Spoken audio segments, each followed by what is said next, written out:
नमस्कार दोस्तों, टीचर भी यूट्यूब चैनल में आपका एक बार फिर से बहुत बहुत स्वागत है। आपने अभी तक इस चैनल को सब्सक्राइब नहीं किए हैं तो लाल रंग का बटन दबाकर चैनल को सब्सक्राइब कर लें और बगल के घंटा बजा दें ताकि इस चैनल पर जो वीडियो अपलोड हो वह सबसे पहले आप तक पहुंचे। हाँ दोस्तों, लाइक करना नहीं भूलेंगे क्योंकि आपके लाइक करने से ही हमारे मेहनत का फल मिलता है। हाँ दोस्तों, शिक्षक एवं शिक्षा जगत से सभी प्रकार के खबरों के लिए आप हमारे वेबसाइट www.teacharbhi.com पर जाकर प्राप्त कर सकते हैं, डाउनलोड कर सकते हैं। तो आइए जानते हैं इस वक्त की सबसे बड़ी खबर क्या आ रही है। यूपी के सभी शिक्षक और स्टाफ की 26 तक छुट्टी।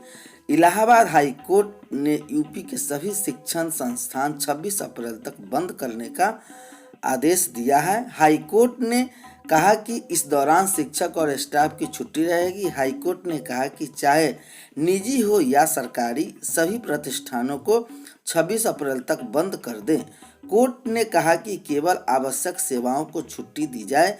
हाई कोर्ट ने कोरोना के बढ़ते मामलों को देखते हुए प्रयागराज, वाराणसी, लखनऊ, कानपुर और गोरखपुर के लिए यह निर्देश दिया है।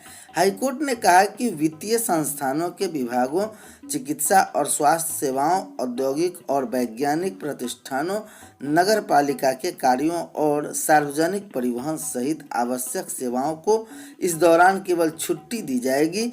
वहीं इससे पहले यूपी सरकार ने सभी स्कूलों को 15 मई तक बंद करने का आदेश दिया था। सरकार ने कहा था कि इस दौरान जरूरत के हिसाब से शिक्षक और अन्य स्टाफ को बुलाया जा सकता है। इससे पहले ऐसा निर्देश दिया गया था। शिक्षकों ने कहा, हालात पर नियंत्रण के बाद ही पंचायत चुनाव। पटना से यह खबर आ रही है। राज्य में कोरोना संक्रमण के बढ़ने ने पंचायत चुनाव पर रोक लगाने की मांग राज्य सरकार से एवं राज्य चुनाव आयोग से किया है। बिहार राज्य प्राथमिक शिक्षक संघ ने कहा कि अगर पंचायत चुनाव पर रोक नहीं लगाई गई तो मतदान कर्मी के रूप में उसमें ड्यूटी बजाने वाले शिक्षक कर्मचारियों में संक्रमण को रोकना मुश्किल हो जाएगा। इसके मद्देनजर संगठन के अध्यक्ष ब्रजनंदन शर्मा, वरीय उपाध्यक्ष नूनू मणि सिंह एवं राम अवतार पांडे, कार्यकारी अध्यक्ष मनोज कुमार, महासचिव नागेंद्र नाथ शर्मा, उपाध्यक्ष घनश्याम यादव एवं महादेव मिश्र तथा प्रवक्ता प्रेमचंद्र ने कोरोना संक्रमण को देखते हुए आपदा की स्थिति में पंचायत चुनाव पर तब तक रोक लगाने की मांग की है जब तक कि स्थिति नियंत्रण में न आ जाए। संगठन ने कोरोना से दम तोड़ने वाले प्रत्येक शिक्षक को 50 लाख रुपए मुआवजा देने की मांग दोहराई है तथा कहा कि अब तक 60 से 70 शिक्षकों की सांस कोरोना में टूट चुकी है। सैकड़ों शिक्षक संक्रमित हुए विभिन्न अस्पतालों में इलाज करा रहे हैं। फिर बजेगी ऑनलाइन पढ़ाई की घंटी। स्मार्टफोन और ऐप करेंगे क्लासरूम टीचिंग की भरपाई। दूरदर्शन बिहार पर फिर बज सकती है पढ़ाई की घंटी। राज्य में स्कूली शिक्षकों के लिए एक बार फिर ऑनलाइन पढ़ाई की घंटी बज सकती है। अगर ऑनलाइन पढ़ाई की घंटी बजी तो बच्चे स्मार्टफोन से पढ़ेंगे। संभव है कि बच्चों की पढ़ाई की घंटी फिर से दूरदर्शन पर भी बजे। बच्चे ऐप से भी पढ़ाई कर सकेंगे। कोरोना से बिगड़े हालात को लेकर स्कूल, कॉलेज और कोचिंग सहित शिक्षण संस्थान फिलहाल 15 मई तक बंद किए जाए हैं। अगर हालात सामान्य हुई तो गर्मी की छुट्टी के बाद ही स्कूल में पढ़ाई शुरू हो पाएगी।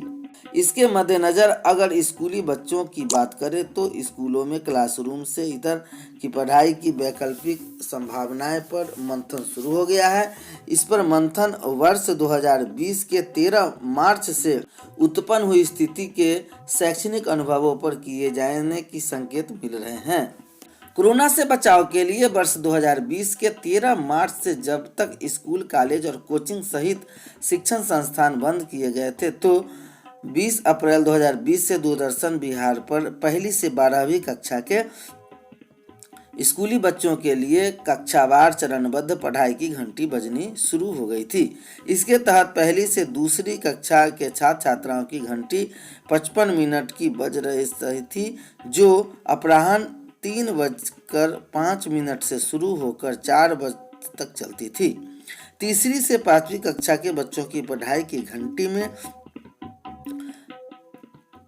1:55 की बज रही थी, जो अपराह्न 4:05 से शुरू होता था और 5 बजे तक चल रही थी। दूसरी ओर 6ठी से 8वीं कक्षा की पढ़ाई घंटी 58 की हुआ करती थी, जो सुबह 9:02 से 10 बजे तक चला करती थी। इससे इतर 9वीं और 10वीं की घंटी 55 की हुआ करती थी, जो पूर्वाह्न 11 बजे से 5 मिनट से शुरू होकर 12 बजे तक चला करती थी। इसी प्रकार 11वीं और 12वीं कक्षा की घंटी भी 55 मिनट की ही चला करती थी, जो पूर्वाह्न 10:05 से शुरू होकर 11 बजे तक चला करती थी। दूरदर्शन बिहार पर बजने वाली पढ़ाई की घंटी के साथ ही 1ली से 12वीं कक्षा तक के ही स्कूली बच्चों के लिए एक ऐप भी शुरू किया गया। इसमें नाम दिया गया विद्या वाहिनी बिहार ऐप एवं ऐप बिहार राज्य पाठ्य पुस्तक प्रकाशन निगम के स्तर पर बना। इसकी खास बात यह थी कि 1ली से 12वीं कक्षा तक की पाठ्य पुस्तकों पाठों में बांटकर विद्या वाहिनी बिहार ऐप पर अपलोड किया गया। इससे स्मार्टफोन वाले बच्चों की पढ़ाई तो आसान हुई, इसके पास स्मार्टफोन नहीं थे उन्हें भी अपनी सुविधानुसार अलग अलग पाठों का प्रिंट लेकर पढ़ाई करने में सहूलियत हुई। यह बात दिगर रही है कि दूरदर्शन बिहार पर बजने वाली घंटी की में वैसे बच्चे शामिल नहीं हो पाए जिनके घर टीवी नहीं थे। बिना टीवी वाले बच्चों के घरों के तरफ ही बिना स्मार्टफोन वाले परिवार के बच्चों तक भी ऑनलाइन पढ़ाई नहीं पहुंच गई। हालांकि शिक्षा विभाग से संबंधित अधिकारियों का दावा था कि तकरीबन 60% बच्चे ने दूरदर्शन बिहार पर बजने वाली घंटी से पढ़ाई किए हैं। पटना में ऑड और इवेंट के आधार पर खुलेंगे दुकानें। कपड़ा, बर्तन, सैलून, फर्नीचर, इलेक्ट्रॉनिक सामान, ज्वेलरी की दुकानें 3 दिन ही खुलेगी। किराना, डेयरी, दवा, फल, सब्जी, मीट, मछली, होम डिलीवरी सेवाएं प्रतिदिन चालू रहेंगी। सूबे में बढ़ रहे कोरोना संक्रमण के बाद सीएम नीतीश कुमार द्वारा जारी आदेश के बाद में डीएम डॉक्टर चंद्रशेखर प्रसाद ने पटना जिले में दुकान को 3 श्रेणी में बांटकर उसे निर्धारित करके हिसाब से खोलने का आदेश जारी कर दिया है।